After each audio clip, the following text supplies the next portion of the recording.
She believes she's some type of hero in a fantastic world beyond imagination. Do you know where you are, Buffy? Sunnydale. No, none of that's real. You're in a mental institution. You've been with us now for 6 years. In all new Buffy.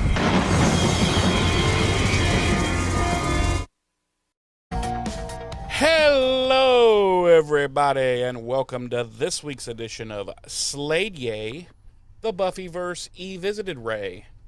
I am one of your hosts. I am Ermy J.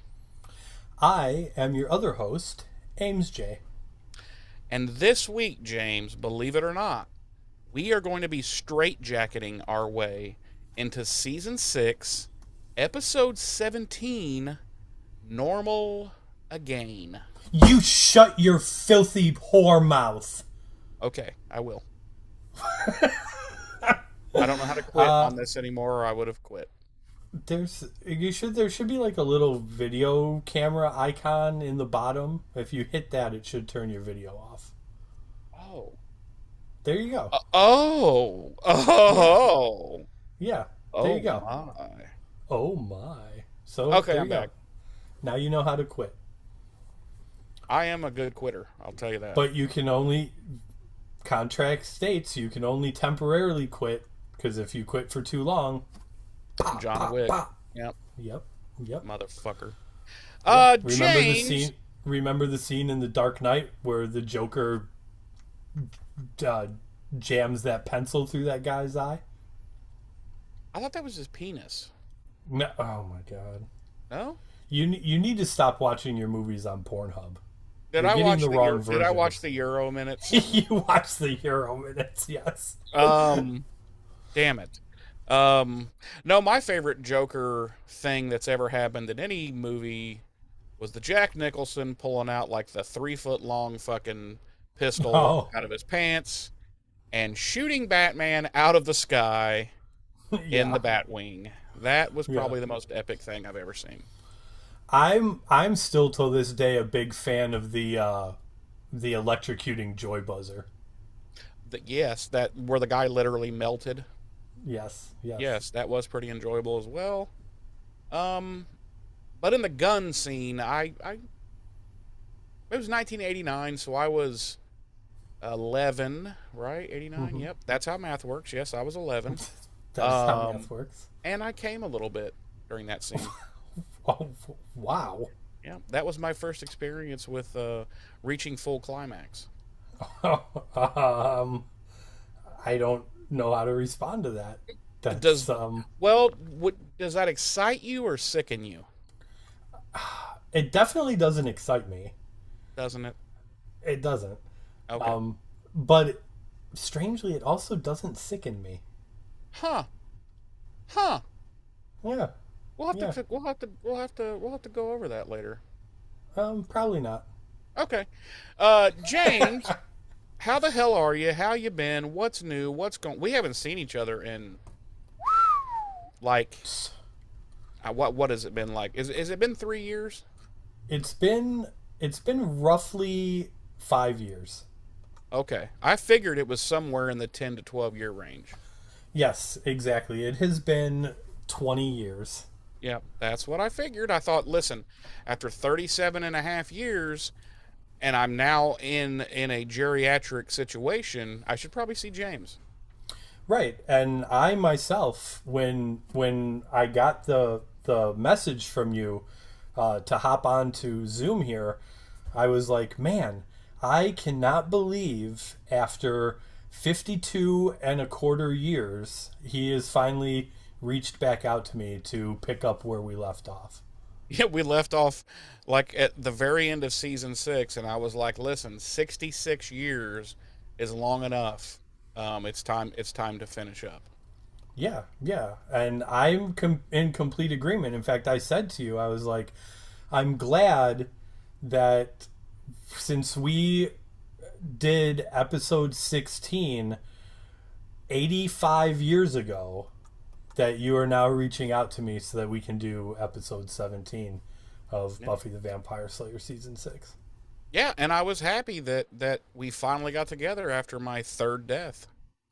And that we would Yeah. finally be able to complete this journey we began 92 years ago. Yes, and I myself was thrilled that after my second resurrection, we could resume doing this in the year 2537.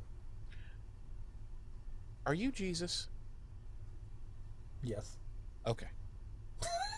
It makes Can't sense. you tell? You got Look the at me. beard, you got the I've hair. got the beard. I've got the long hair. I'm fucking Anglo-Saxon as fuck.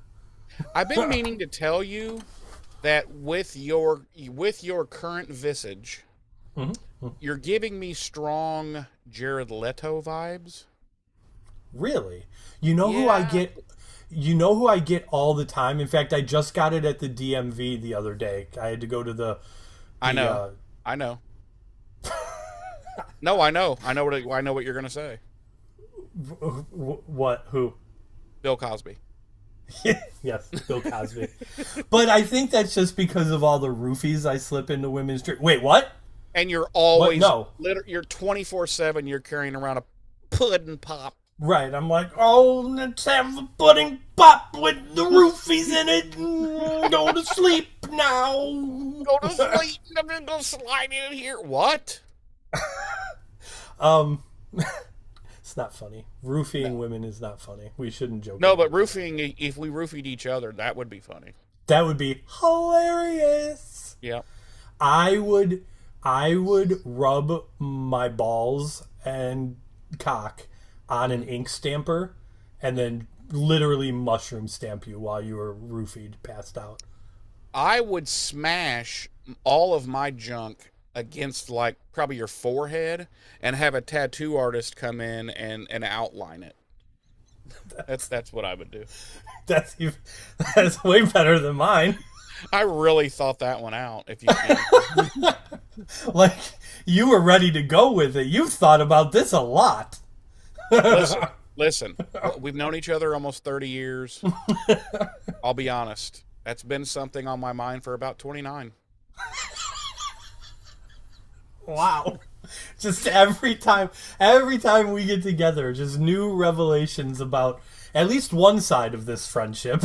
Right, yeah. Yeah, you share very little and I share way too much. Like, way too much. Anyway, back to what I said. I had to go to the DMV the other morning. I get this all the time. Jack Black. No, he's way he's like super pudgy and he's got the big When I've got particularly when I've got the big beard, like I had when we came back from hiatus, I get Jack Black. The lady at the DMV the other day saw my old driver's license photo and she was like, "You look like Jack Black." I get it from like kids on the street. They'll run up to me and be like, "You look like Jack Black." And then I'm like, "I am Jack Black and I hate you. Now go tell all your friends that Jack Black hates you." You know what you should say? You should lean down to one of those kids and whisper, "I'm you from the future." This is it. I should lean in real close and be like, "Listen, I'm you in 15 years. And this is what you have to look forward to. This is what you have to look forward to." Yep. Even if it's a girl. Even if it's a girl. Because then you're like, listen, we changed sex. Right. And really narrow, like, just go like 15 to 20 years into the future so that they are totally like flabbergasted. Like, this is what I'm going to look like when I'm 22? Yeah. Yeah. And you'll be like, listen, when you're 34, this is exactly what you'll look like. Right. I'll be like, listen, 53 is not going to be kind to you. Yeah. I mean, I hate to say it, but, you know, you're not the only one that 78's not fucking nice to. Right. And be like, trust me, 120 is not pleasant. Yeah. Yeah. It's hard. Let's just say it's hard to get up out of the chair and move around when you're 213. Right. Listen to me, kid.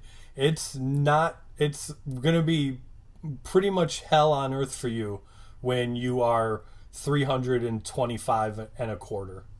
Yeah, yeah, 320. Because see, 325 is not too bad, but you add in that quarter of a year, Once you hit man, 325 and a quarter, straight downhill. Yep. yep. Well, anyway, 100%. James, back to my original question: how the hell are you? I'm okay. I'm good. Okay. Can't complain. Yeah, I'm good. Everything's good. Got finally had some repairmen out here to the old abode to fix a couple of things that needed fixing. So those are all taken care of, and I did hear about that, and I did get to see before and after photos. And did they paint that area on that wall? They did not. Okay, well they're fired. They're fired. You're fired. Yeah. You're Call done. them back, have them show up tomorrow, and as soon as they get there, tell them to pack their shit, and they're fired. I need you to come back so that I can fire Yes. you. Right, and it needs to be in person. But there was some matching touch-up paint here at the abode that Darlene used to repaint that area and a couple other areas, and it looks pretty good. So yeah. Fantastic. Yeah, everything is swell here. Jeremy, Yes, sir. and I already know the answer, so don't you fucking lie to me. Okay. How are you doing? Hunky dory, baby. Okay, good. That's what I expected. Right as the Glad to hear rain it. could not be better. Glad to hear it. Yep. You do look like, however, you have a patch of flesh coming off just flopping around on your forehead there. Just hanging off the side of my dome piece. Yeah. I actually am fine. I had a little thing where I may or may not have fumble fucked out of my shower and got a little loosey goosey and did not fall down per se. But I did, and it's not horrific. It's not like a bump. It's almost like a scrape puncture, and it's not that big. But I kind of caught my head on the side of my. Oh, it's such a long story, but these towel holder things that I have mounted outside of my shower, and just barely, like just enough to like, oh hey, there went 12 to 15 layers of skin, and then this, if the folks at home can see, I'm in my middle finger and my ring finger are splinted. I hyperextended my hand. Luckily, it's my left hand, not my dominant hand. So my entire hand from like the midpoint to the fingertips absolutely is killing me. In fact, I've wished for death the last 36 hours or so. I've been eating Tylenol as though they were Tic Tacs. Unfortunately, you're gonna give yourself the tism. Too late. I can't take, unfortunately, ibuprofen because it's the one thing I think on the entire planet that I'm allergic to. Gotcha. I could probably take it and be okay, but it tries to give me anaphylactic shock, and nobody needs that. Nobody needs that. That's negativity that nobody needs. Right. I get a little wheezy, the whole can't breathe, probably gonna die thing, and so, it's so annoying. But anyway, Dude, just take the ibuprofen and rub some fucking dirt in it, okay? Exactly. There's no such thing as allergies, you fucking soy boy cuck. But anyway, yeah, so now I've got like 6 weeks and double splints because I hyperextended my whole hand backwards and fucked up ligaments and tendons, and so now I can't play guitar for 49 more years. So yeah, I'm currently taking suggestions from anyone, you, any of the listeners, anybody who could describe a quick, painless way to unalive myself. No, don't. No one's going to offer you those suggestions. No? Okay, no, fine. We do not. Fine. We will not be. We will not be offering you those suggestions here. But I mean, it does suck, as you pointed out when we were talking before we started recording. You won't be able to play guitar, which is something that not only do you enjoy, but you are phenomenal at. And if nobody's heard any of our illustrious co-host's music, he's quite the guitar player. But you can devote this time to trying to crank out some more songs. Lyrically, he is also a phenomenal songwriter. So Thank you, sir. So that would be my suggestion for trying to keep yourself as busy as possible. Is just at the very least keep cranking out them lyrics. Well, as I was telling you earlier before we began, I do have, I don't know the exact number, but I'm just going to guess like 8 or 9 songs written already lyrically. I have a lot of stuff already recorded. I probably have enough stuff to put together 4 or 5 more songs, but that ain't 6 fucking weeks worth of Right. entertainment. So my other idea was I thought I would take this time to teach myself how to play guitar with my feet. Sure. Yeah. I mean, surely that's something at almost 47 that I could master within, a couple of days, couple of weeks, maybe. Sure. Yeah. Yeah. I don't think that would be a problem. All right. They're going to call me Johnny Toes. Johnny Toes. Maybe you could learn how to play with your penis. Well, funny you should say that. No. That's a no. But yeah, long story short. But I mean, I'm fine. I didn't fall because, well, we have a safety bar in the shower, which we did not install. It's been there since we moved in, but as far as I know, that's the first time it's ever been used by anyone. But it did allow me to not face plant. Of course, I did hyperextend my hand, but I think I'd rather have a hyperextended hand than possibly go the Bob Saget route and, just be dead. Yes, 100%. Again, as I said before we started recording, I know the injuries that you have suck, but I'm glad that it wasn't much worse for you, and that you are doing all right. My penis is still attached.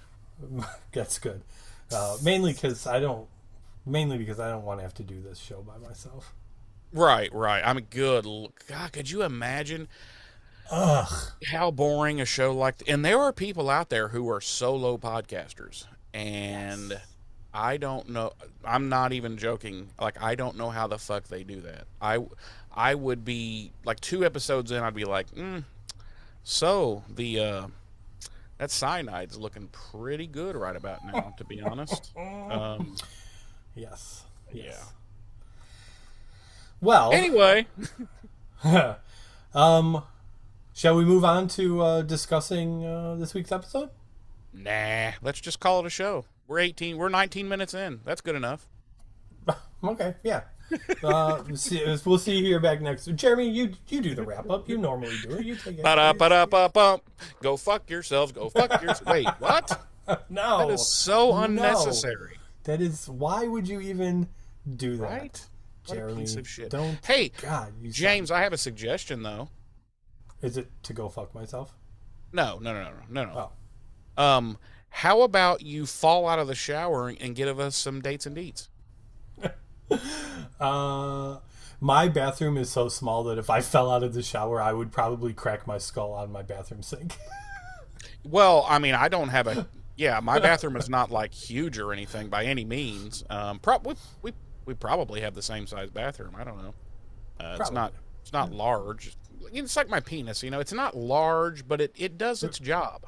It's not big by any stretch of the imagination, but it does what it needs to do. Listen, it's not at all fulfilling to women, but listen, it lets me have things that feel good. So, you know, um, It's never actually brought pleasure to anyone but myself, but that's right, good enough. right. But I mean, what do I care? I'm not looking to make anybody happy. That's not my job. I used to tell one of my exes, when I was feeling rather randy, and maybe she was not at that time. I was like, honey, like, come on, just give me like 3 minutes. You won't feel a thing. Come on, just give me like 3 minutes. And did that work on her? Did that instantly put her in the mood? Oh yeah, dude, she just pouring. I mean, Oh yeah. it was kind of like the Hoover Dam had been broken. Uh-huh. Yeah. Yeah. Oh yeah. Yeah, of course, because women respond very well to that kind of thing. Especially pathetic pleading. Yeah. Oh yeah. 100%. That's like their number one. That's their love language. Oh yeah. That's women's number one love language Yeah. is pathetic pleading. Right. 100%. Honey, Yeah. you won't feel a thing. I swear. As previously stated, we will be jacketing ourselves into We need a straight jacket at this point, TBH. into the 17th episode of the 6th season of Buffy the Vampire Slayer, the 117th episode of the series overall, Normal Again. Our credited writer this week is Diego Gutierrez, and our director is Rick Rosenthal. Our original broadcast air date was March 12th, 2002 on the now defunct UPN network. Our Nielsen rating for this week's episode, 3.2, ranking it 89 out of the 142 shows airing on primetime television across networks that week. And number 2 out of the 12 primetime shows airing on the UPN that week. Our regular cast, as always, includes Sarah Michelle Gellar as Buffy, Nicholas Brendan as Xander, Emma Caulfield as Anya, Michelle Trachtenberg as Dawn, James Marsters as Spike, Allison Hannigan as Willow, Danny Strong as Jonathan. Our guest stars this week, include Danny Strong as Jonathan, Adam Bush as Warren, Tom Lenk as Andrew, Dean Butler making his triumphant return as Papa Summers,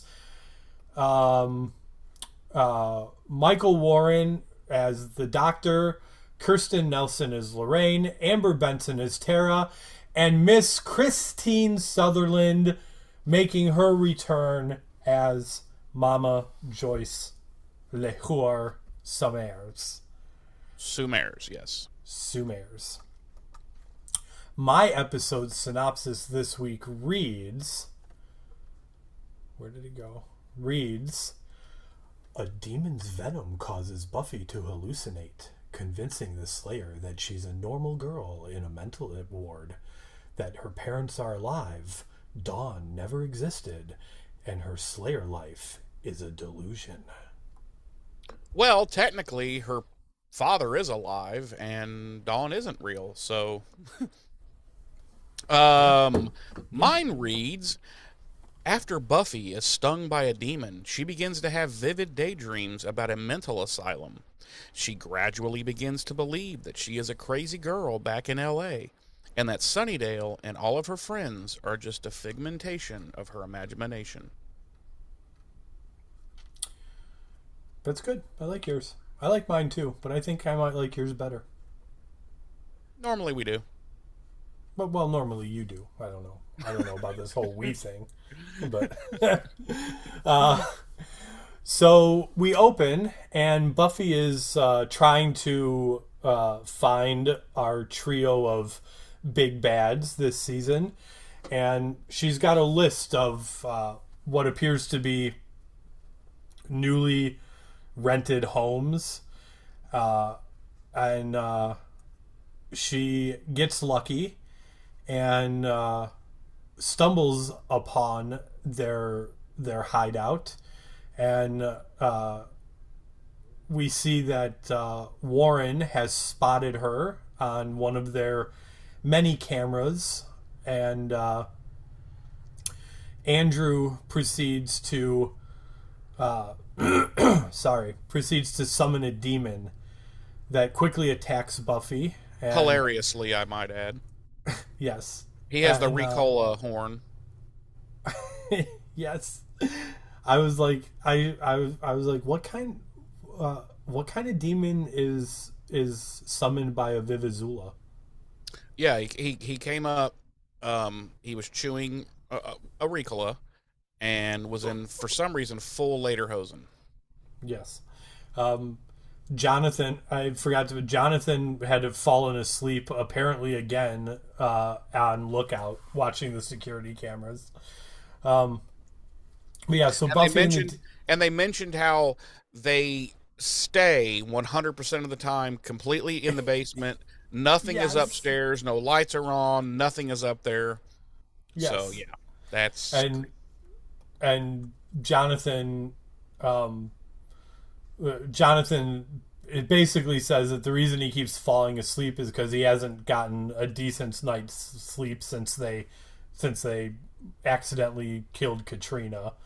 So anyway, Buffy and this demon are engaging in fisticuffs, and at one point it gets the upper hand on her, and a protrusion shoots out of his wrist, and he stabs her in the arm with it. Actually, it was the right breast.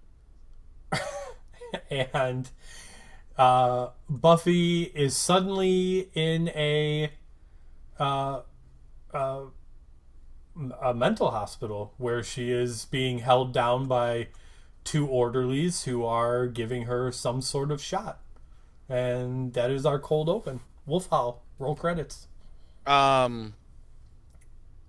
Yeah. So,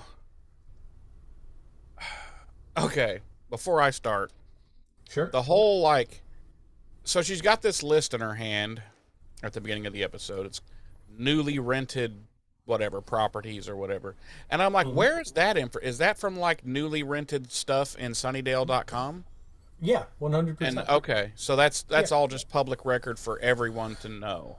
Yes. Okay. Yes. Okay, just checking. And I like how she only had to check out one other spot, and she was like, "No, this isn't it." And then the other one, she's like, "You know what? I bet you this is the one." And that's when the demon comes down in his $2 Spirit Halloween Dracula cape. Yes. While looking like, he kind of looks like in the face, he kind of looks like the Toxic Avenger, but he's real pale, waxy. Yeah, kind of like a candle that had melted, reformed, and then been broken. Right, like a candle in the wind. Like a candle in the wind. Do you know why I wrote that song? I did know that, actually. Yeah, yes. Yeah. That's why I'm able to be independently wealthy. So anyway, when we come back, Buffy wakes up outside the trio's lair. Of course, she does not know that this is, in fact, Le Trio's lair. But she's just kind of like, what? Where am I at? And then she starts to apparently walk home, but she's hit by a bread truck. And it's, man, it's actually kind of brutal. It's very brutal. And that's the end of the episode. Buffy's dead. Yep. No, so we cut to Willow, who is on campus, and she's trying to kind of prepare herself to talk to Tara.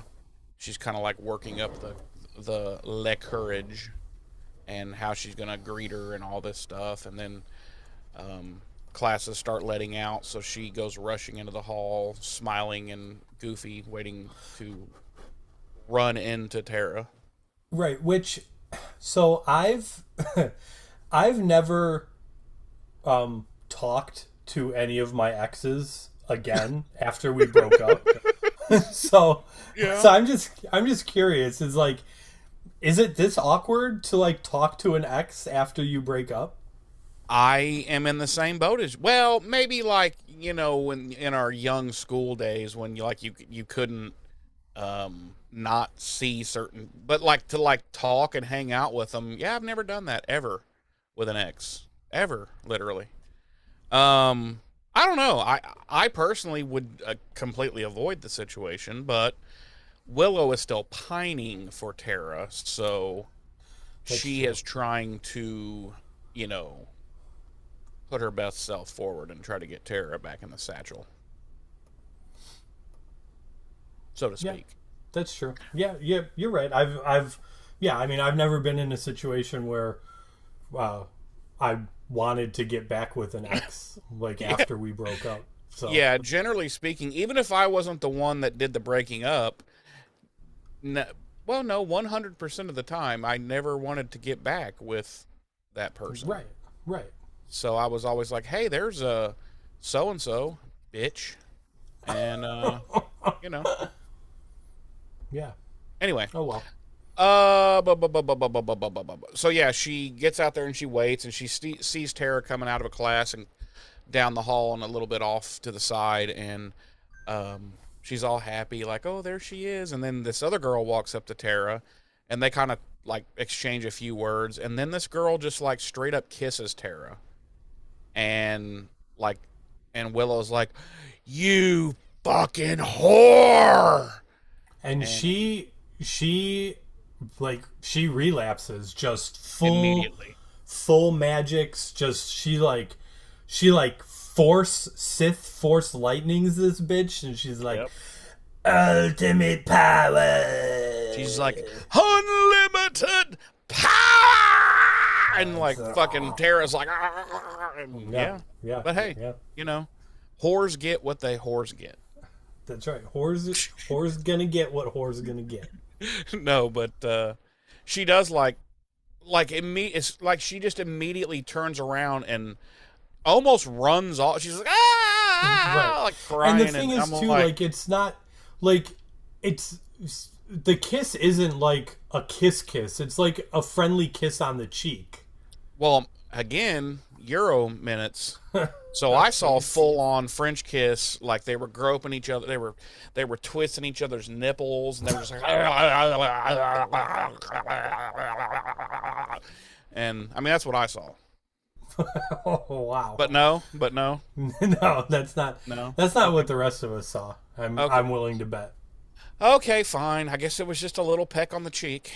But of course, Willow being Willow has to overreact massively, and she just goes running away. Tara does see her, like, and she's like, "Wow, what a fucking huffy bitch."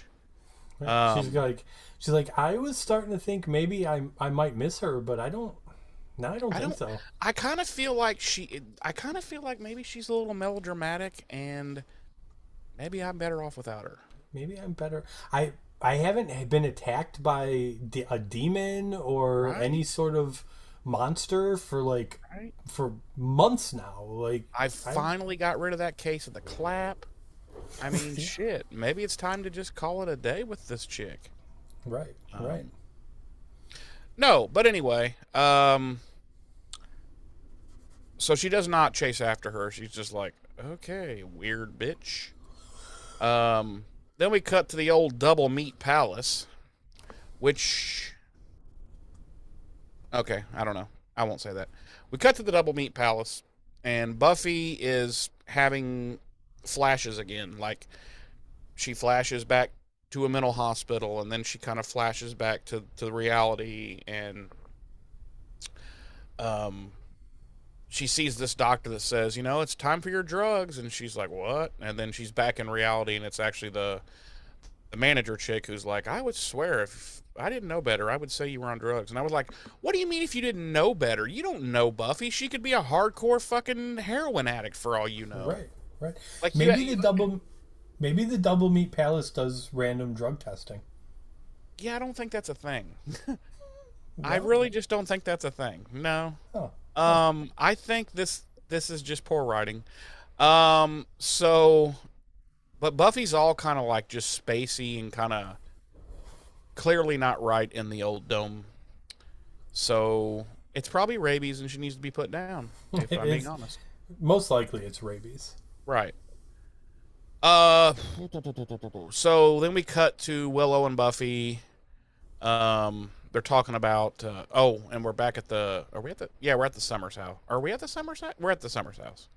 Yes. And they're talking about Xander, like how he's, they haven't seen him since he ran off and jilted his poor innocent fiance at the altar.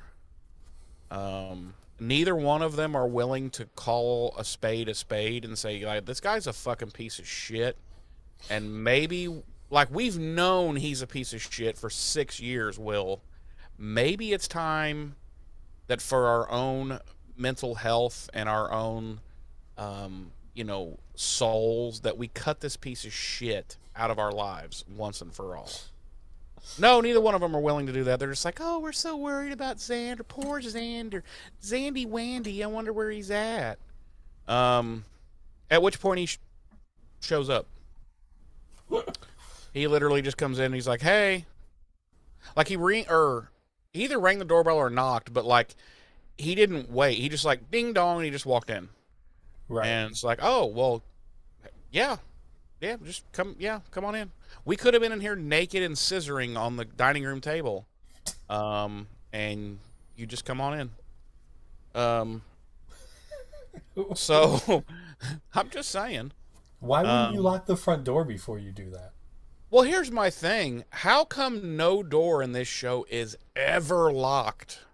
Literally ever. Even the fact that there are demons and vampires out there who want to kill the Slayer, she doesn't even bother locking her door. She's just like, well, I mean, I guess if you pop in and you murder one of my friends, I guess that's just the price you pay. That's just my life as the Slayer. Yeah, just the way the cookie crumbles, I guess.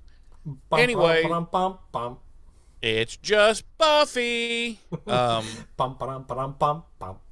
I'm not gonna lock any doors. I'm not gonna lock any doors. I want people to look in my windows and see that we are whores. Dun dun dun dun dun dun dun dun dun dun. No. Okay. So of course, all he's talking about is Anya, and how madly in love with her he is, and he's got to repair this with her. And they're like, oh, so you want to get married? And he's like, no. He pulls a classic dude move, and he's like, no. That was interesting. Orko just about took you out, and that was kind of funny. I need to be more careful. Yeah, clearly Orko, man, he's constantly dropping off that shelf. That poor. But why don't you put a little double-sided tape on his base so he'll stay up there? Well, really, what I need to do is put another shelf up here so that I have more room. Well, that would also help, yeah. Yeah, so that's what I'll do at some point. Probably won't anytime soon. If you're anything like me, that'll get done like next Christmas, maybe. Next year about this time, they'll finally be a... Once one of those figures, like you do what you just did, and one of them falls and actually gives you a concussion, then you might, maybe. Or breaks. Or breaks, yeah, and you can't replace it because at this point it's a high dollar collector's piece, and all you can do is cry, basically. Cry, yeah. Anyway, so yeah, Xander pulls the dude move, and he's like, no, I don't want to marry her or anything. I just want to go back to having sex with her and living together and just having things the way they were. And the girls are just like, makes sense. And I'm like, what fucking planet am I on? Like, that's not a thing. Like, that's not a thing that anyone with half a brain would expect, to be able to do, But by God, Xander's convinced it can be done. And they're like, yo, Anya's not even here, we haven't seen her since you utterly destroyed her life. You piece of human shit. And then they both at the exact same time punch him in the dick. And Like, there's got to be... They both miss, though, because his dick is really small. So small. Like, there's got to be... I can't imagine, like, a huge amount, but there's got to be a small handful of relationships out there that, like, went through this kind of thing. Like, they got to like the wedding part, and then one of them got cold feet and backed out of the wedding. And you think they were able to, like, stay together and like they mended things. I'm saying I don't think it's probably happened a lot, but I would venture to say there's got to be a tiny percentage out there. I mean, hey, well, honestly, yeah, you're probably exactly right, because, you know, not to go too far off in the weeds, but we see these people, men and women, who stay with a significant other who has done some horrific shit to them, and they're just like, no, but, you know, he or she loves me. And it's like, no, he or she literally just tried to murder you. Right. But it's because he or she loves me. Right. Okay, I'm going to fuck all the way off and don't ever call me again. Right, exactly. But no, they reassure him that everything will work out just fine because he's a good guy and he deserves a happy ending. And it's like, does he? Does he? Yeah. So then we cut to that night, and Buffy is patrolling the cemetery. Listen, like, I get that they're Xander's friend, and that, like, Willow and Xander have been friends since childhood, and Buffy and Xander have been friends for going on 7 years now. And, like, I get that they feel bad for him and they want to support him. But in my mind, the only way this works, like, this comes off, is if they utterly despised Anya to begin with. You know what I'm saying? Yes. But they didn't. Like, they were friends with Anya. Like, they feel bad. Like, they feel bad for what happened to Anya too. But not as much as but it's not the same. We're going to find out in the next episode that really it's because at the end of the next episode, spoiler alert, I was kind of like, do I feel like they really cared that much for Anya? Like, sure, I'm sure they cared for her somewhat and to some degree, but I don't know. I'm like, wow, because I don't know. I'm not saying I have the answer, but wow, it's kind of fucked up to me that they weren't at least like, hey, man, you really did something super fucking shitty, and, like, I can't be here for that. I need you to leave my house. That's what I'm saying. The only way them being, like, this supportive is... The only way it plays out without leaving a bad taste in the viewer's mouth is if Anya was, like, just utterly despised by everybody. And she just wasn't. Yeah. I mean, I hear what you're saying, but at the same time, like, what you're saying and what I'm saying are two completely different things. I get it, and I hear what you're saying, but like I said, after this episode and then the next episode, I'm like, wow, did they ever even really care that much about, Anya? It's like, wow, they just, okay. Well, we'll get into that in the next episode, which won't be recorded until next week, James, right? No, it'll be recorded about an hour and a half from now. Oh, okay.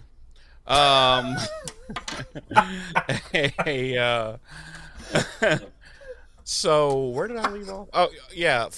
Buffy is patrolling the cemetery, and she runs into Spike, who has what appears to be just a sack of groceries, which is kind of funny.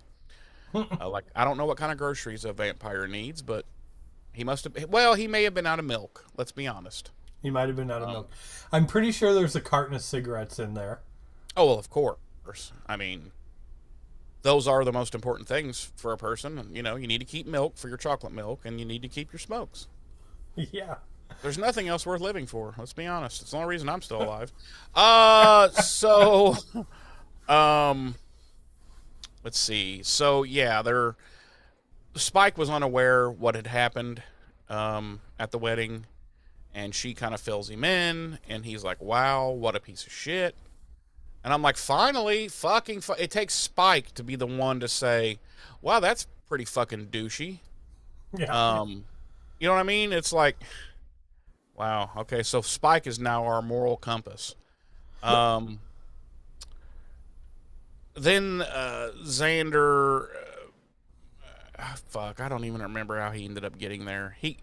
Xander and Xander and Willow, they're patrolling with Buffy. Buffy just right, happens but they to were be, kind of in a different area. Yeah, Buffy just happened to be kind of ahead of them in the patrol. Yeah, so they catch up, and then a big confrontation takes place between Spike and Xander, because he's basically like, "You're a piece of shit," and Xander, being very full of guilt and shame, lashes out at Spike, and he's like, "You shut your mouth, you totally correct, better person than me," and he like punches Spike, and the whole time Spike has had a chip in his head has just driven me crazy, because this douche canoe Xander is constantly taking advantage of it. I'm like, oh my god, please just let Spike just really quick, fuck the pain, just go up and fucking do the, doom, done.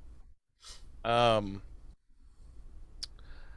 then Buffy's like, oh, and she like kind of collapses, and they're like, Buffy, and they all run over to her, and she's zoned back into the other reality, and she's back in the mental hospital, and this really, in my opinion, overacting guy, who's like the doctor of this mental shebang, is telling her, that she's been there in the hospital for 6 years, that everything she knows, like Sunnydale and her friends and her being a quote unquote superhero and all that shit's bullshit. It's just a schizophrenic delusion in her mind. Both of her parents are there, so both Joyce and Hank are there, and she's like, "Mommy, Daddy," She's like, and then Papa, and they're both like, "Please, bitch, we barely know you." She's like, Papa, and then Hank's like, Doc, can you sedate her again? We decided we don't want to deal with this. We decided we don't want her anymore. Yeah. So then she zones back to Sunnydale reality. We'll call it LA reality and Sunnydale reality to make it simpler. Sure.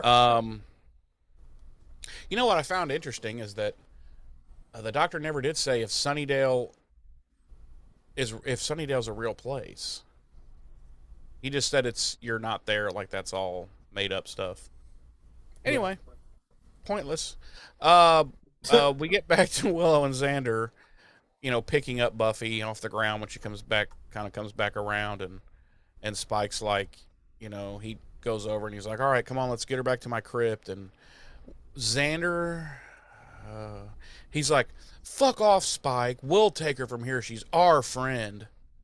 And it's like, wow, like, just, I don't know, man, we've always disliked Xander for different reasons, but man, from like this point, or from like last week's episode, from then till like the end of this series, I hate him in newfound ways. Like, he's just so pretentious and holier than thou, and and I'm just like, Xander, you need to understand that literally no one likes you.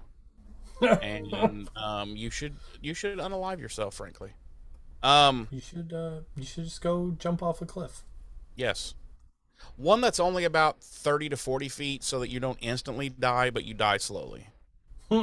Once hitting and breaking all the bones in your body at one time. So they get her home, and they kind of talk about, she kind of tells them what this doctor in the LA reality is telling her, that, they're not real. She's not really insane. It's all fake. And Willow puts together, a plan to do some research and whatnot, and Buffy falls back into the LA reality.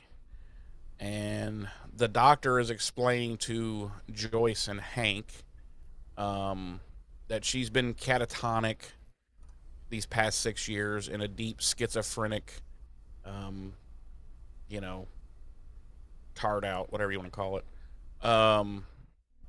And I guess she had a brief period of lucidity, which was when she was dead at the end of last season, and she was in quote unquote heaven. Apparently, heaven was actually here, which was it's supposedly the real world.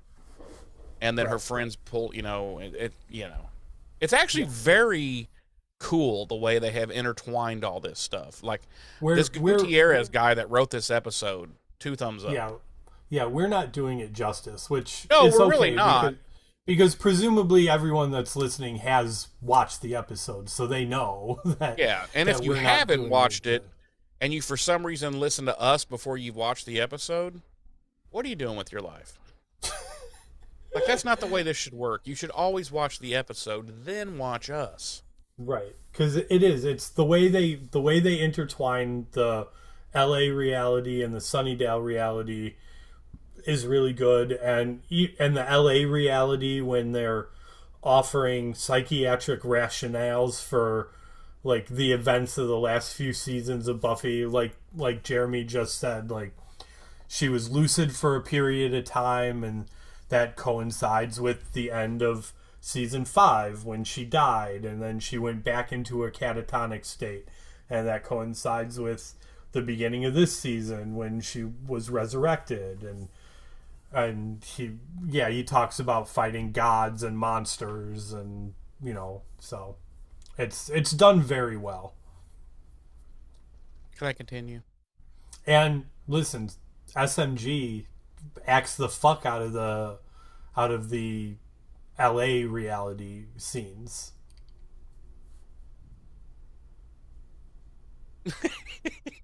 No, I agree 100% with everything you said. She does. She's always good. She's so good at. She's just really good. Bottom line. There's a scene like near the literal end of the episode that once again brought me to tears. Yeah, because you're like, oh my god, and we're gonna get there, but yeah, she does absolutely murder this episode as she normally always does. And no, I agree 100% with everything James said, that it's very well done. I don't know if this guy ever wrote any other Buffy episodes, but he knocked this fucker well out of the park. Why don't you continue, and I will look into that. Well, thank you, sir. Nope, that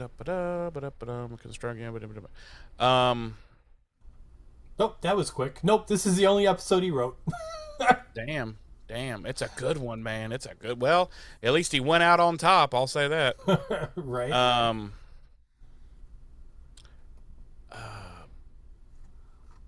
Let's see. So then we cut back to Sunnydale. We cut to the trio, nerds.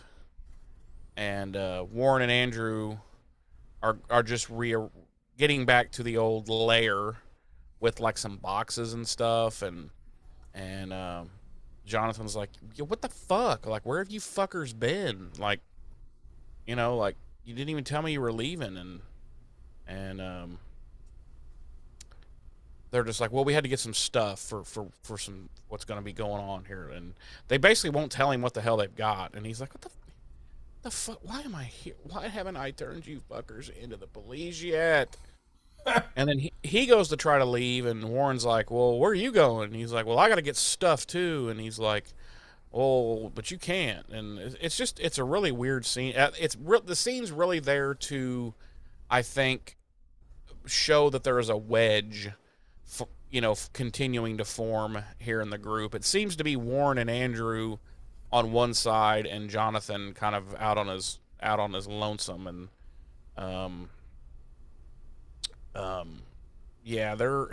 and Warren is clearly a super manipulative piece of shit, and yes. So we will look forward to his horrific death.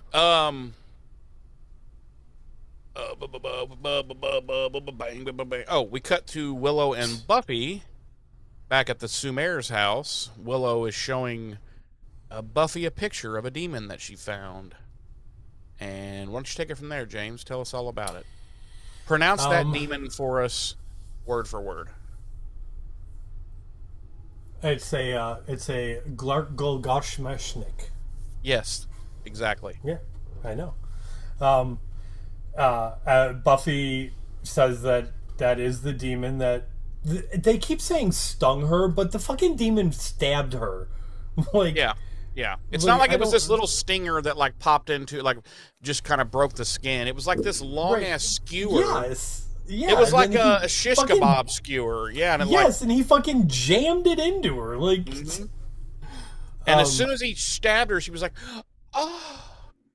And he was like, "Whoa, that's never happened before." And she's like, "Whore, what? What? Euro minutes? Sorry, I keep forgetting." So, and Buffy says that is the demon, and they start to have a heart-to-heart where Buffy is kind of questioning whether or not, you know, if what she's seeing in the LA reality might actually be real reality. And she confesses to Willow that when she first became the Slayer, she had told her parents about vampires, and the result of that was that they freaked out and put her in a mental health facility. And once again, proving how good of parents they are. Yes. And she was there for several weeks until she finally stopped talking about the vampires, and they let her go, and her parents just forgot about it. She questions, maybe I am still there. Maybe I never really left, and maybe none of this is real. And Willow reassures her that that's not true. And then we cut to Xander and Spike, and they are looking for the demon, and find the demon that Buffy fought. And they're able to take him in with the help of some tranquilizer darts. And then... well... Go ahead. Spike actually, like... he does, like, the neck snap to it. And it finally, KOs. And I'm like, well, he just killed it. Right. Except he didn't. But then we come back and it's not dead. I'm like, okay. Right. So then we cut to Buffy's bedroom, and Buffy is being comforted by Dawn, and Buffy's out of it, kind of, and she's talks about how Dawn's been all of Dawn's problems that need to be handled, and she talks about she knows that Willow's been doing Dawn's chores and this and that. And then we cut to LA reality, and we see Mama Joyce reminding Buffy that Dawn isn't real. She doesn't exist. Back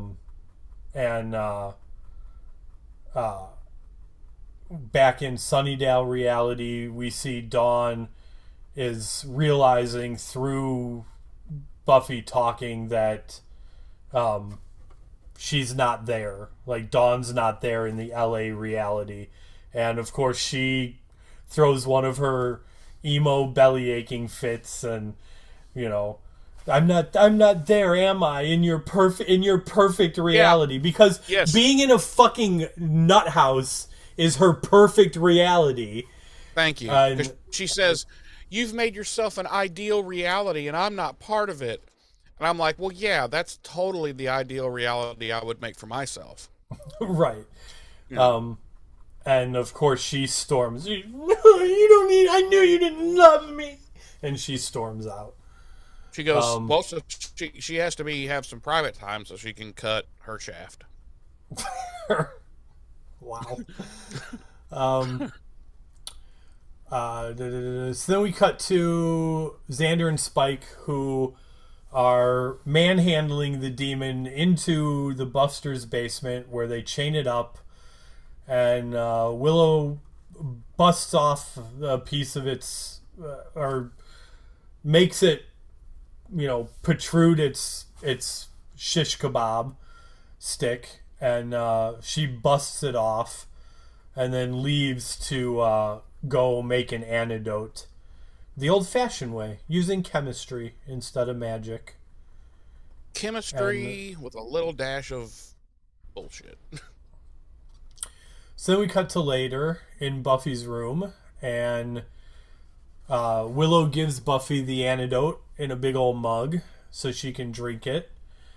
And Spike shows up as Willow's leaving, and Spike gets all up in his Edward Cullen-ness and feeling all his feels, and he's like, just give up this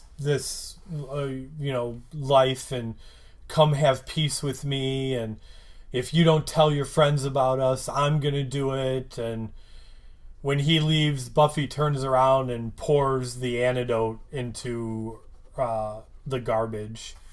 Which looked like molasses, by the way. I was like, it did oh, look like God. molasses. And she was going to have to drink that whole, because Willow had said to her, you have to drink it all. And I was like, you couldn't have come up with a better way to give this to me? Like, I don't know, bake a biscuit or something? Like, fuck. So then we cut back to LA reality, and and Buffy has become lucid, and she tells the doctor and Mama and Papa Summers that she just wants to be healthy again, and she wants to be done with the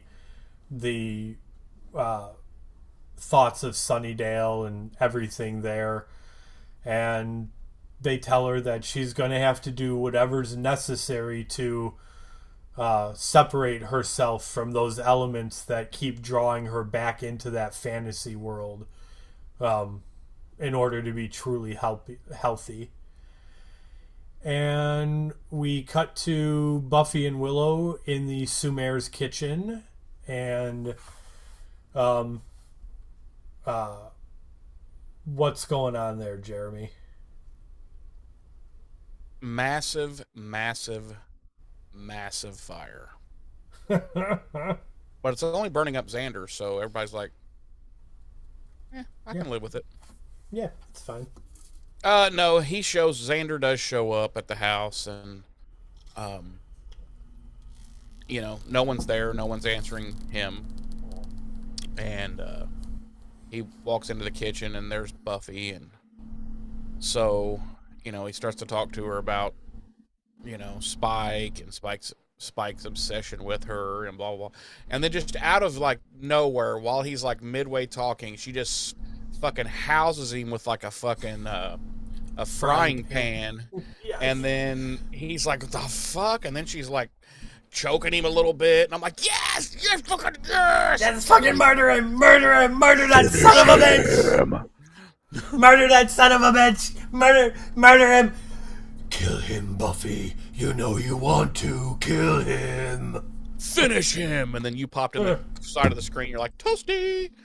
And so anyway, toasty. Then she batters him a little bit and drags his bitch ass down the steps into the basement and tosses him there. And he's like, oh, and he looks up and he sees Willow's down there tied up and duct taped. And he's like, Willow? And she's like, No, you're hallucinating me. Yes. Okay. Then Buffy heads back upstairs, and she locks the basement door, and she goes to find Dawn, and begins chasing Dawn through the house because Dawn realizes like something ain't right, and so basically Buffy chases her through several rooms throughout the house, and she's like, "I'm real, goddammit, I'm real. This is real. Whatever you're fucking hallucinate, quit being a hallucinating bitch." And Buffy's like, she's like, "I love you, Buffy. I love you. You have to know that I'm real and this is real." And I was like, well, literally 5 minutes ago, you were like, I knew you hated me. And... So, did you pull audio from the episode? I did. Okay, I knew. I would know that Michelle Trachtenberg emo belly aching noise anywhere. Yeah. So she finally just kind of gets Dawn, and next thing you know, she's bound and gagged in the basement too with all the others. And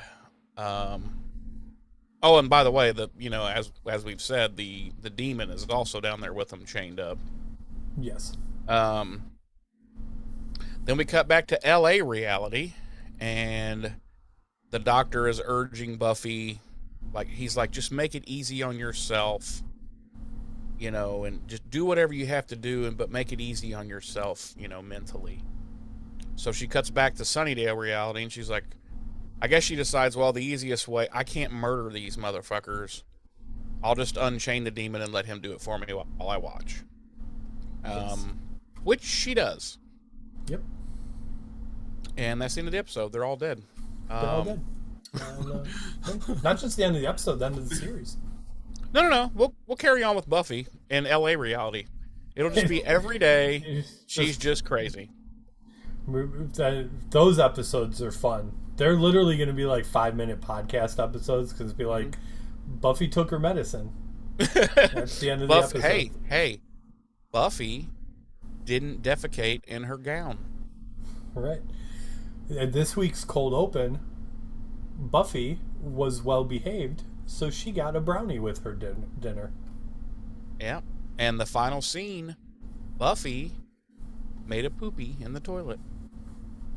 Like a big girl. Like a big girl. So Xander is like pleading with Buffy, at least free my hands. I need my hands. And she's like, but if I do that, it's just going to take longer to murder you. And he's like, true that. No, okay, he gets. I'm gonna stop you right here because, again, if you've already watched this episode, you know how this plays out. If you haven't, obviously, I hope you do, and just pay attention to Sarah Michelle Gellar for the rest of the episode from here on out, because at this point she retreats under the stairs in the basement, and it starts darting back and forth between Sunnydale reality and LA reality, and just the acting from her in both cases is just again, like you feel it and it made me tear up. It really did. James did call me, FaceTime me crying. Yeah. And he was like, I don't know if I can do this episode. Yeah, it was bad. It was bad. I had to send him to a mental facility for a while. Right. I'm there right now. None of this is real. Right. So the demon is like manhandling the shit out of Xander, like literally throwing him from one side of the basement back. I mean, he's fucking his world up. And then the basement door opens, and it's Tara.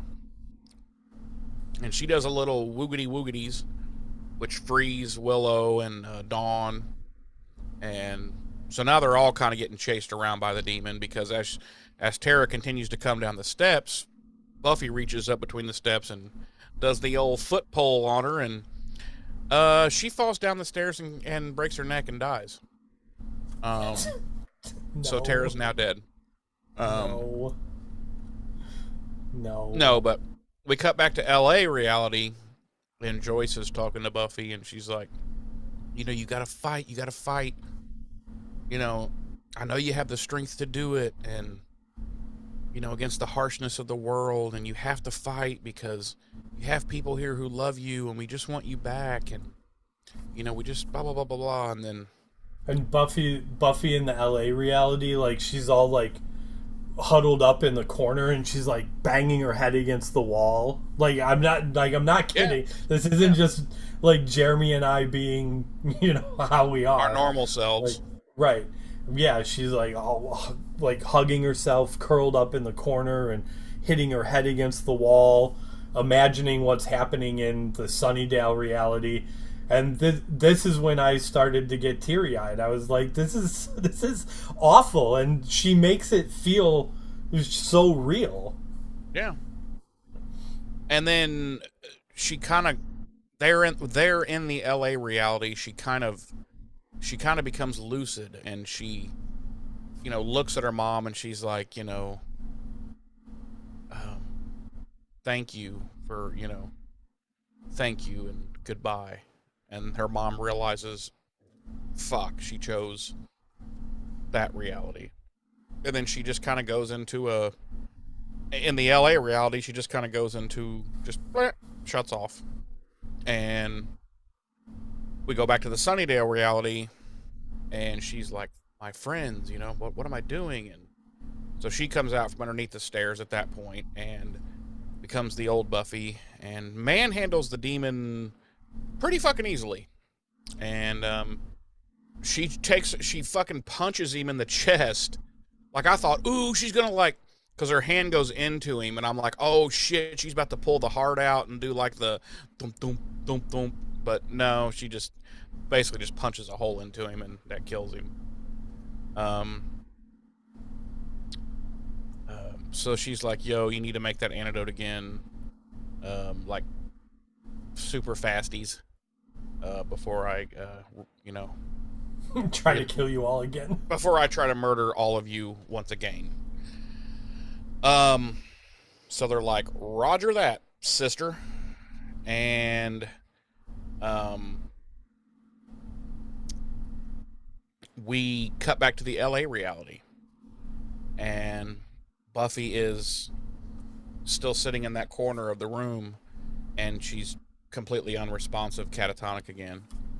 And the doctor's knelt down, and he's shining a light in her eyes, you know, or checking her pupils, and he's like, you know, I'm sorry, she's gone back in again, and, you know, it's going to be at least another season before we're going to be able to do anything with her.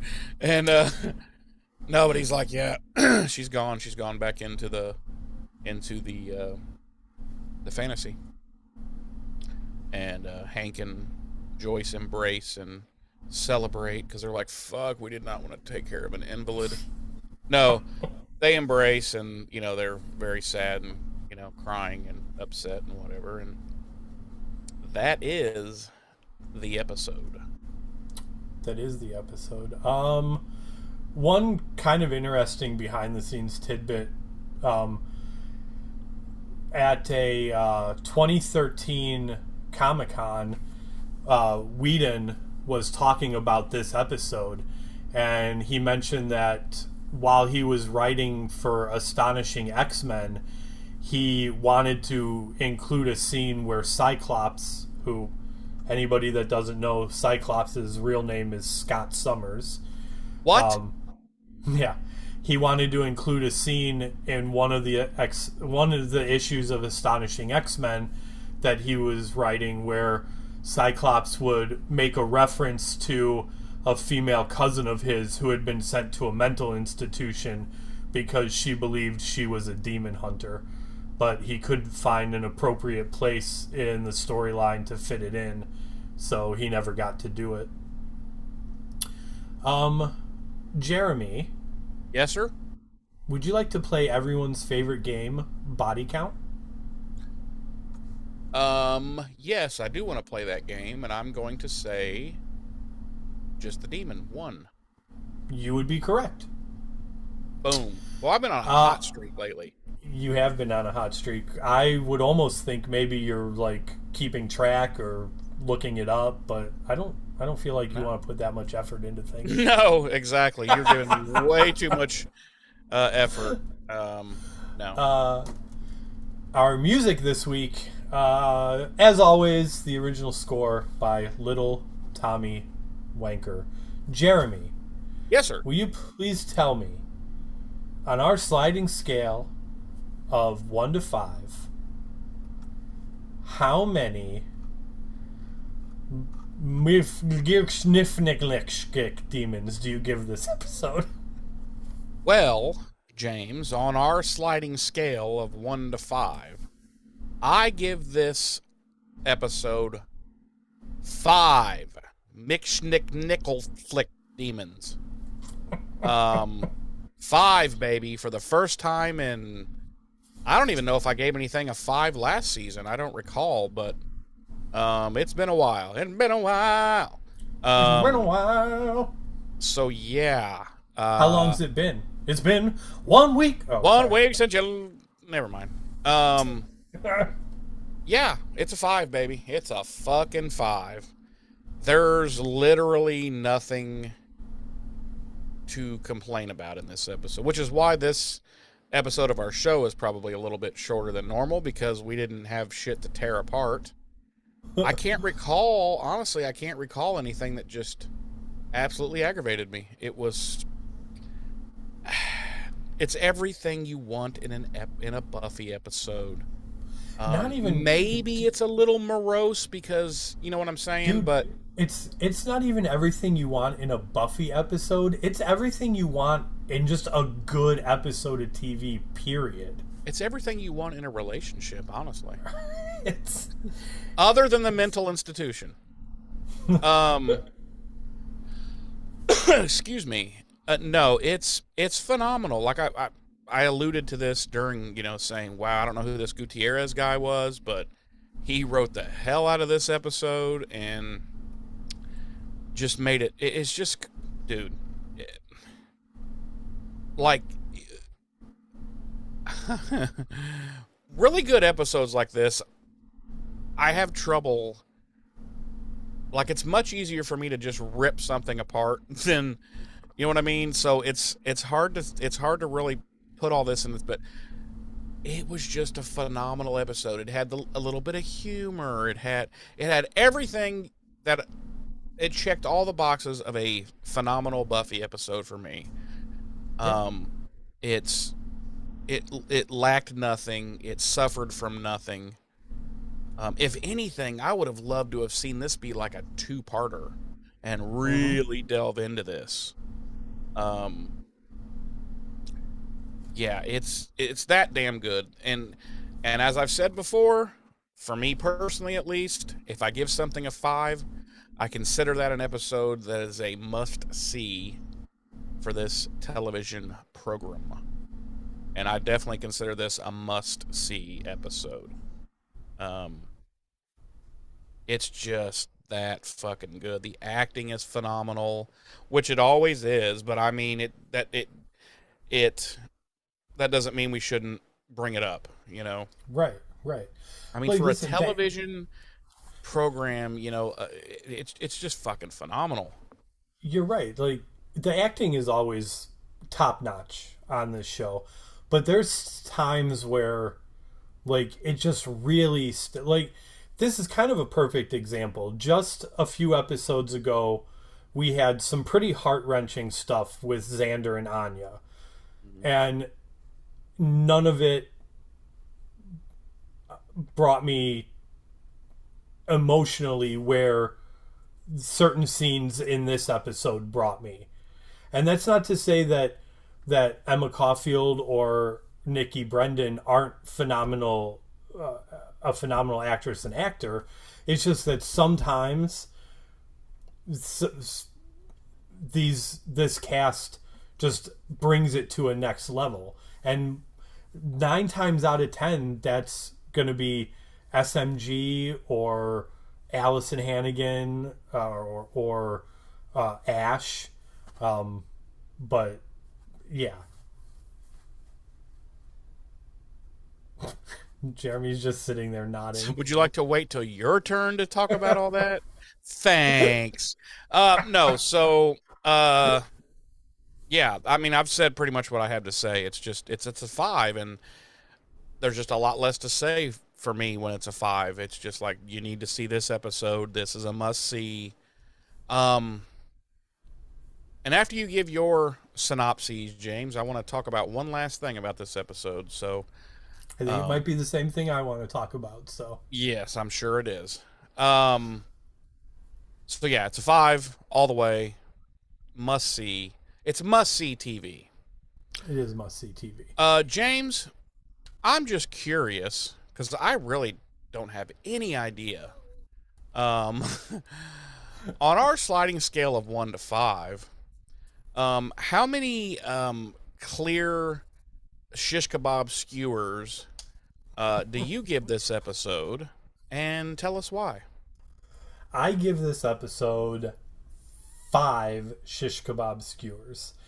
Before I get into it, I will say I think this is the first season in a couple where you and I have been pretty much on par with one another episode to episode. Yeah, this I would say this season has been probably our closest.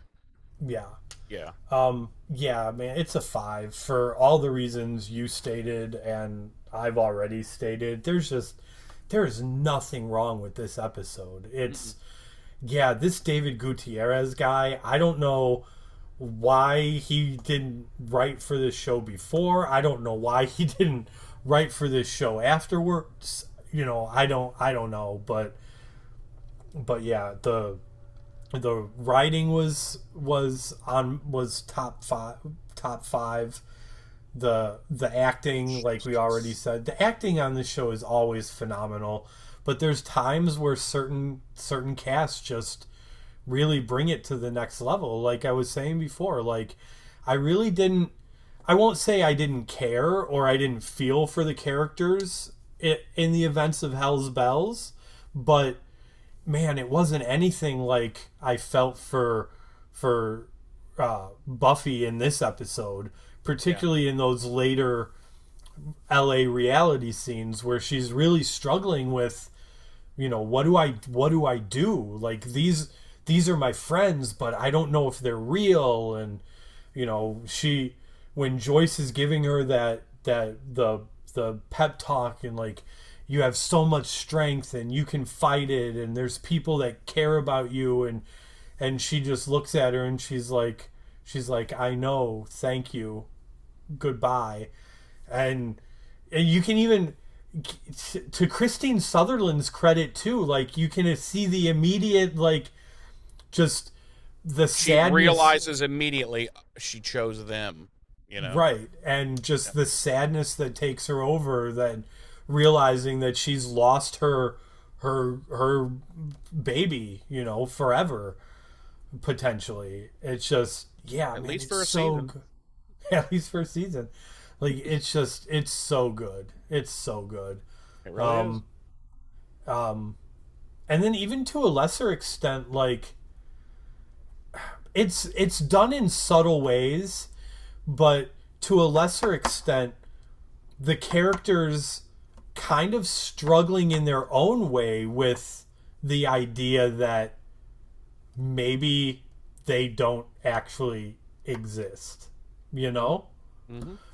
And like I said, it's in subtle ways that, like, listen, Jeremy and I are not nuanced enough to get into all the details and subtlety that this episode presents. So, like, I really, if you've watched it, go back and rewatch it and really watch it with a fine-tooth comb. Because it's that good. It's one of those episodes that's that good. Yeah, hold the fine-tooth comb up to your eyes while you watch it. Right. You'll see things that just shouldn't be there. Yeah. So yeah, it's a 5. It's a 5, no doubt. Yep. This is an easy 5. Like, there's been 5s that we've given before, and then we're like, oh, I don't really know if it should be a 4.5, but I'm gonna give it a 5, you know. But Right. this is an easy. This is like, this is just clearly a 5. This is up there with other 5. This is up there with Becoming, part 1 and part 2. This is up there with I Will Remember You, over from Angel. This is up there. Bad Day in Building A. This is up there with Bad Day in Building A, a Highlander episode. This is up there with The Pack, bro. This is up there with The Pack. No. Yeah, it's easily up there with all of those episodes that we've previously given 5s. Like I said, Becoming part 1 and 2, you know. Yeah, you don't need to name them again. We heard you the first time. I Will Remember You. Other 5 episodes. Yeah, it's just, it's so good. I will remember you. Jeremy. Oh, sorry. Yeah. Let me toss this out there. I think what you wanted to talk about at the tail end of this episode is what do we individually believe to be the reality of this episode? The true Am I correct? reality. Right. So I'm going to let you start. Why don't you tell me? I think there is no spoon. Okay. No. I believe the one true reality is the LA reality. Okay. There's a few reasons. Number one, it gives us grounded foundation. It's like, okay, like this show is so supernatural, you know, everything, but it's really not. It's really just one girl's catatonic imagination, really. But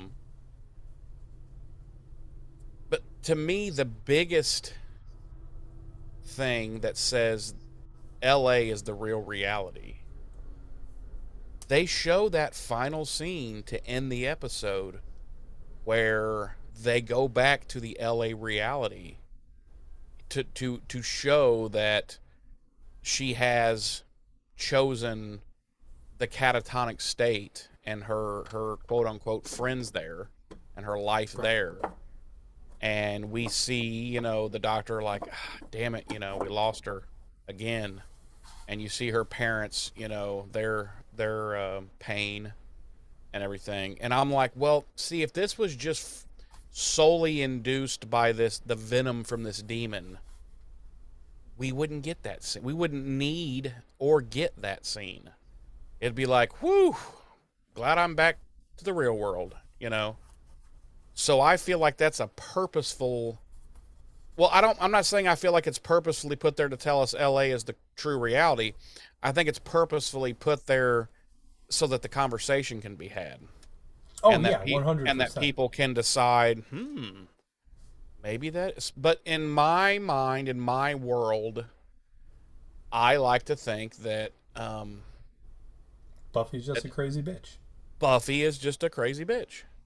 And so many things make sense when you think of it that way. Like, she makes herself a superhero. She falls in love with this dark, you know, unbelievably handsome, you know, dashing anti-hero, you know, an angel, and you know, all, just everything makes sense. And it's like, wow, that actually, when you think about it, and the way Gutierrez like weaved things together for it's just, dude, it's like, this is too fucking good. Sure. If you know, Joss Whedon were to come out and say, okay, here's the definitive answer, this is the one, actually Sunnydale's the reality, it wouldn't make me mad. I'd be like, okay, that's cool, I can live with that. Like, to me, either way you go, you know, is a win, and it's very fucking interesting and cool. But that's my thoughts. James, I'm dying to hear your opinion on the matter. Which of the two is the real reality? Well, first let me say this. I think part of what does make this a 5 is the deliberate ambiguity of the ending of the episode. and the fact that it does open up this discussion. And I don't think, listen, as no matter how hard you lean in one direction or the other, neither one's right and neither one's wrong. Exactly. I don't think there is a right or wrong answer to this question. Nope. My personal Unless you disagree with me, then you're wrong. Well, then I'm wrong. And listen, I agree with everything you said, and again, that's part of the beauty of this episode, right? And the ambiguity of it.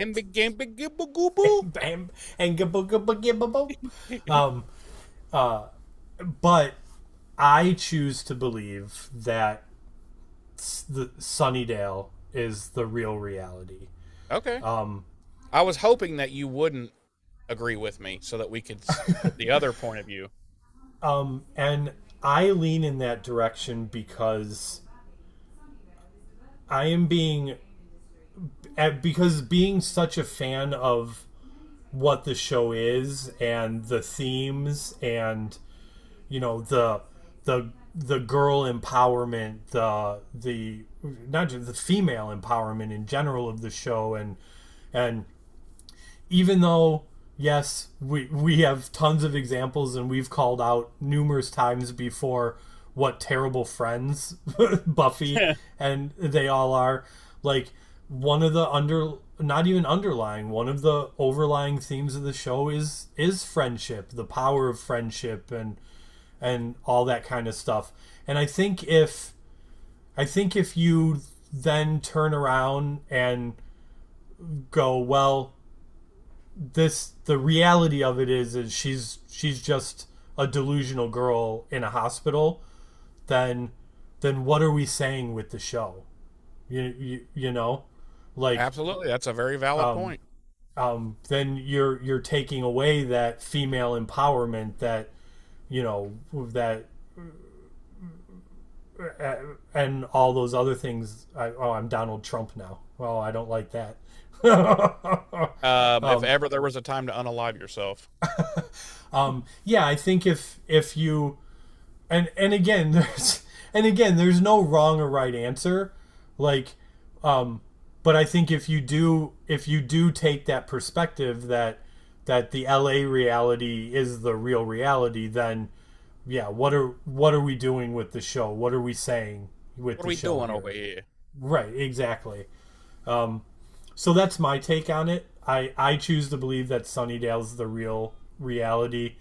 Like I said, for those reasons. But again, man, there's no right or wrong answer. Either way you view it. That's what's great about it. Yeah. Either way you view it, there's, like I said, there's no right or wrong answer. As opposed to something that happens at the very end of this season that a lot of people want to be very ambiguous, but is not ambiguous. Very much not. I don't know if we're talking about the same thing, but I guess we'll find out in a couple episodes. The anal polyps? Yes, the anal polyps. Okay. Yep. Yeah. Not ambiguous. What?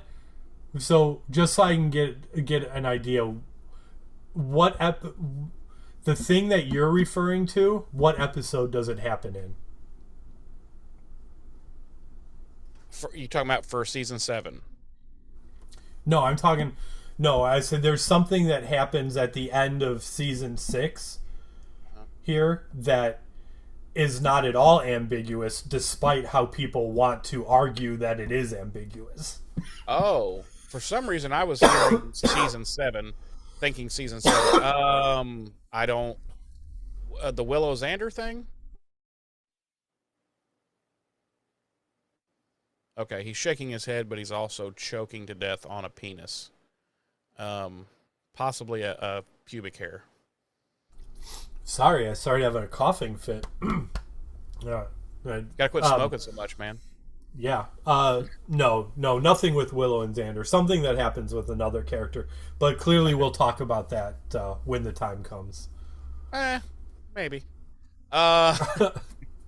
No, that's cool though. I'm glad you took the other route so that we could present both arguments, or not even arguments, just both perspectives.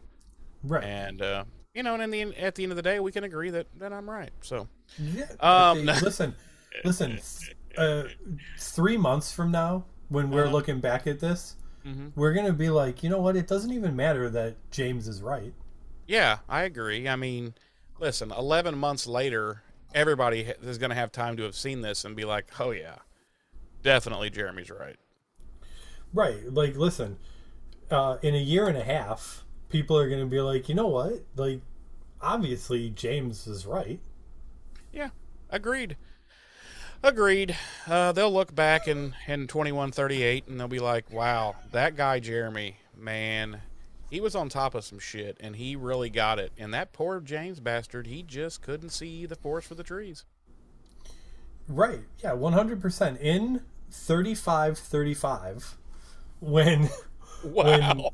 when these ancient recordings are unearthed by undoubtedly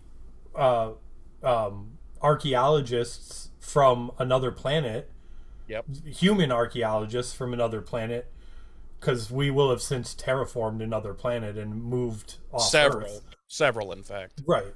Will be, scouring the remains of Earth and come across this, and they'll be like, that James guy, he was really onto something. Clearly he was right. And Jeremy doesn't know his ass from a hole in the ground. Yeah, I mean, listen, I can't argue. I mean, by the year 9000, when we're on Earth 11, and these ancient recordings are in fact intercepted, being beamed across the stratosphere. I'm sorry, the universe. They will learn our language in order to figure this all out, and they will be like, "Damn, those guys don't know when to give a joke up." Yes, 100%. In the year 15,000. When in the year 15,000, when inexplicably our little podcast has become a universal phenomenon, an actual religion, people will look back at this and be like, man, I don't know what was wrong with that Jeremy guy, but James, he really had his shit together and was right about this. Yeah. And I'm going to let it be at that. Because we still need to talk about our website, James. You mean BuffyRevisited.com? Yeah. Where you can find a link to our email, BuffyRevisited@gmail.com. Yep. And a link to our Facebook. Which, go ahead and give that full address. That is www.facebook.com / No. / Buffy is a bitch. .whore. No. And if you click on that link, will it take you to our weekly post about the episode that we're revisiting? Yeah, and that's literally all you'll see. Well, yeah. A whole shitload of weekly posts where it's like, hey, join us this week for da-da-da-da-da-da episode. And then it's like, crickets. Right. Well, listen, I don't have a whole lot of time to be posting a bunch of other shenanigans over there, okay? Well, yeah, true. I mean, and God knows how busy I am, so I'm definitely not doing it. Right. So, yeah, and if people wanted to, not that they do, but if they were to want to, they could leave us comments there. They could. They won't, but they could. And if I'm not mistaken, they will also find a link to our YouTube. They will, in which they can watch this very episode live and in Technicolor, in VHS quality, I might add. Right. So, and also there's a comment section there where they could leave us comments if they wanted. they could. They won't, but they could. But they could if they wanted to. They could. Yeah. Yeah. That's it. Okay. Well, yeah. Interesting week. Let's see if we can carry it over to next week, James, because next week is going to be season 6, episode 18, Entropy. Yes, it is. And that's only after next week. That's only going to leave us 4 episodes, bro. 4 episodes of season 6. I know. What? I know. Are you? I know. No. I know. No. And you're back in LA. So thanks for joining us this week. We will see you next week for Entropy. I've been one of your hosts. I'm Jeremy. I'm your other host, James. Ta-ta.